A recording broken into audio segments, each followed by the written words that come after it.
Part 6, Chapter 8 of Anna Karenina by Leo Tolstoy, translated by Nathan Haskell Doyle.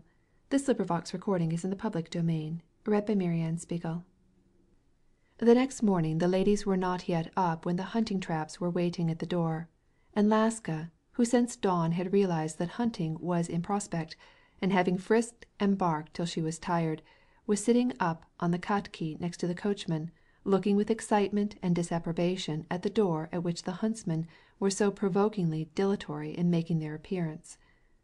The first to appear was Vassenka Veslovsky, in a green blouse, with a cartridge belt of fragrant Russian leather, shod in new high boots which reached halfway up his thighs, his Scotch cap, with ribbons, on his head, and having an English gun of rather recent style, but without strap or bandolier. Laska sprang toward him and welcomed him, and asked in her way if the others were coming, but, receiving no answer, she returned to her post, and waited with bent head and one ear pricked up. At last the door opened noisily, and let out Crack, the pointer, circling round and leaping into the air, and after him came his master, Stepan Arkadyevitch, with gun in hand and cigar in mouth. "Down, Crack, down!" exclaimed Oblonsky, caressingly to the dog, which leaped up to his breast and caught his paws on his game-pouch. Stepan Arkadyevitch wore pigskin sandals, leggings, torn trousers, and a short overcoat. On his head was the ruin of what had once been a hat, but his gun was of the most modern pattern, and his game-bag, as well as his cartridge-box, though worn, were of the finest quality. Vassenka Veslovsky had never before realized the fact that the height of elegance for a huntsman is to be in rags, but to have the equipment of the finest quality. He understood this now, as he gazed at Stepan Arkadyevitch, whose elegant, well-nurtured, and aristocratic figure was so gaily brilliant, though in rags, and he made up his mind to profit by this example the next time he should go hunting. "Well, where is our host?" asked he. "He has a young wife," said Stepan Arkadyevitch, smiling. "And how charming she is! He must have gone in to see her again, for I saw him all ready to start." Stepan Arkadyevitch was right. Levin had gone back to Kitty to make her say over again that she forgave him for his absurd behavior of the evening before, and to ask her for Christ's sake to be more careful. The most important thing was for her to keep the children at a distance, for they were always likely to run into her. And then he needed once more to receive assurance from her that she would not be angry with him because he was going away for 2 days, and to reiterate his desire that she should infallibly send him a note the next morning by a mounted courier, if it were only 2 words, so that he might know that she was comfortable. Kitty, as always, had regretted the 2 days' separation from her husband, but, as she saw him full of animation, and seeming especially big and strong in his hunting boots and white blouse, and recognized that, to her incomprehensible enthusiasm for hunting, she forgot her own regret in her delight in his happiness, and cheerfully bade him good-bye. "Pardon, gentlemen," cried Levin, hurrying down to the porch. "Has breakfast been put up? Why is the chestnut horse on the off-side? Well, then, it makes no difference. Down, Laska! Charge!" "Put him among the geldings," said he, addressing the cowherd who was waiting for him on the doorsteps with a question about the young ram. "It is my blunder that he's become ugly." Levin jumped down from the katki in which he had already taken his seat, and met a hired carpenter who was just approaching the porch. "Now, yesterday evening you didn't come to my office, and here you are delaying me. Well, what is it?" "You bid me to make a new stairway. 3 steps will have to be added, and we can get all the lumber at once. It would be much more convenient." "You should have listened to me," said Levin in a tone of annoyance.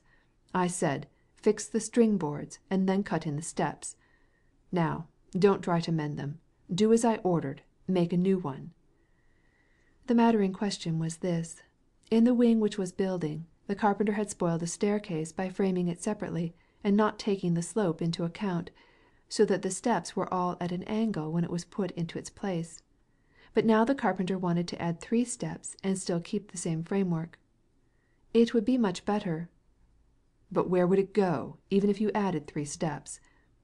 "Excuse me," said the carpenter, with a disdainful smile. "It would go up to the same landing. Of course you'd pull it out below," said he, with a persuasive gesture. "It will fit. It will surely fit." "But 3 steps add to the length of it. How would that improve it?" After an idle argument in which the carpenter kept obstinately repeating the same words, Levin took his ramrod and proceeded to outline the plan of the staircase in the dust. "Now do you see?" "As you command," said the carpenter, with a sudden light flashing into his eyes, and evidently at last comprehending what Levin was driving at. "I see. We shall have to make a new one." "Well, then, do as you were ordered," cried Levin, taking his place in the katki again. "Let us start. Hold the dogs, Philip." Levin, now that he had left behind him all domestic and business cares, felt such a powerful sense of the joy of living, and such expectation that he did not care to talk. Moreover, he experienced that sense of concentrated emotion which every huntsman feels as he approaches the field of his activity. If anything occupied him now, it was the question whether they should find anything in the Kolpensky marshes, and how would Laska come out in comparison with Krak, and what sort of luck would he that day enjoy? Should he do himself credit as a huntsman before this stranger? How would Oblonsky shoot? Better than he? Oblonsky was occupied with similar thoughts, and was not talkative. Vasenka Veslovsky was the only voluble one, and now, as Levin listened to him, he reproached himself for his injustice of the previous evening. He was a capital fellow, simple, good-natured, and very gay. If Levin had known him in his bachelor days, he would have become intimate with him. But Levin rather disliked his holiday view of life and a certain free and easy elegance. He seemed to arrogate to himself a marked and indubitable superiority because of his long finger-nails and his little cap and everything else corresponding. But this could be condoned in view of his good nature and irreproachable manners. He pleased Levin because he was well educated and spoke French and English admirably, in fact, was a man of his own walk in life.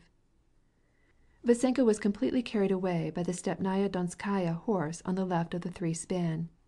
He kept going into raptures over her. "How splendid it would be to gallop over the steppe on a steed of the steppe! Isn't that so?" he cried. He imagined that galloping over the steppe on such a horse was something wild and poetic, with no possibility of disappointment.